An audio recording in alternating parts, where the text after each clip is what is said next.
Ang big boss ng Saudi Arabia na si Turki Al-Sheikh may nakakagulat na pasabog. Bad news kay monster ng Japan na si Naoya Inoue na kasama na maapektuhan at malaking kawalan nito sa mundo ng boxing kung matuloy talaga ito. Nunito Donaire, kampanteng mapatalsik si Inoue sa trono kung pagbibigyan na maikasa ang trilogy nila ni Inoue. Carl James Martin, nagkita na sila ng legendary coach na si Freddie Roach. Saan ipuwersa na ba? Dito po galing mga kwento ang balitang ibabahagi ko sa inyo. Kaya tara, kwento mo na!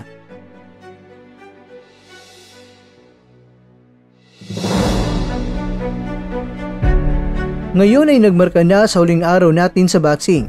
Gusto kong pasalamatan ang lahat ng mga naging bahagi ng paglalakbay nito kasama ko sa aking mga mahal na kaibigan na nakatatang lumaban sa London at sa New York City card. Humingi ako ng paumanhin sa oras at pagsisikap na inilaan ninyo sa kampo ng pagsasanay. Ninanais ko sa inyo ang pinakamahusay at swerte sa inyong mga laban sa hinaharap. Dahil ang dalawang kaganapang iyon ay opisyal nang nakansela. Ang mensahe ng big boss ng Saudi na ito ay nagpayanig sa mundo ng boxing. Sino nga ba ang magakala nang biglang nagdesisyon ng big boss? Bagamat may mga boksingero nang nakapirma under sa Riyadh season na kaya namang bayaran ng Saudi, pero marami ang nanghihinayang dahil marami pa sanang magaganda ng mga laban ang maikasa at kikita pa ang mga boksingero. Ikaw kwento, ano naman ang masasabi mo sa pagtigil ng partisipasyon ng Saudi sa mundo ng boxing? Mga kwento, teka lang, wait lang muna.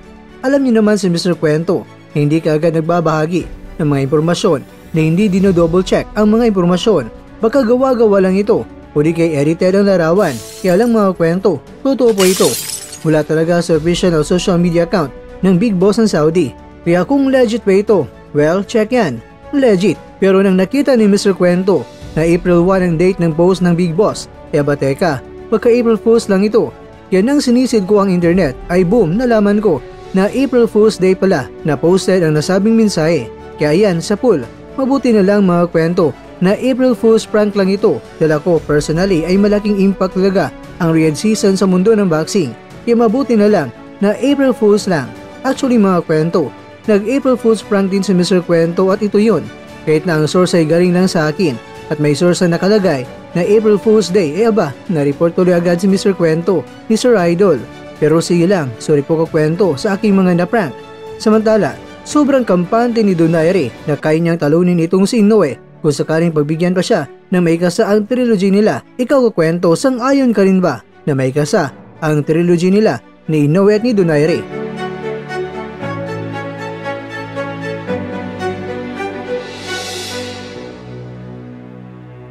Mga kwento, Martin at Coach Roach nagkita na.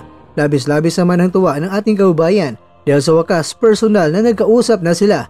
Ikaw kwento, maganda ba na magtandem sila Martin at ni Coach Roach? Sige nga kakwento, paki-comment mo naman opinion mo.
At dyan, nagtatapos ang ating kwento.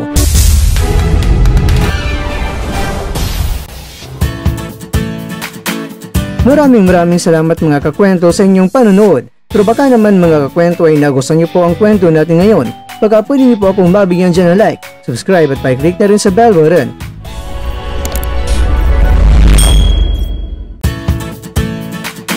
Pero bago tayo tatapos mga kwento, syempre, shoutout po muna tayo dyan sa ating mga kakwento. Kay kakwentong School Matcher, kay kwentong Gabriel Nalasa, kay kwentong Zumba Gaita, at kakwentong nanonood ngayon, shoutout sa iyo dyan. Bueno, dito na po muna ang ating kwentuhan, at abangan nyo na po ating susunod na video. At dito na po yan sa isang channel na kung saan maaring ito'y mga kwentong di pa na kwento sa inyo.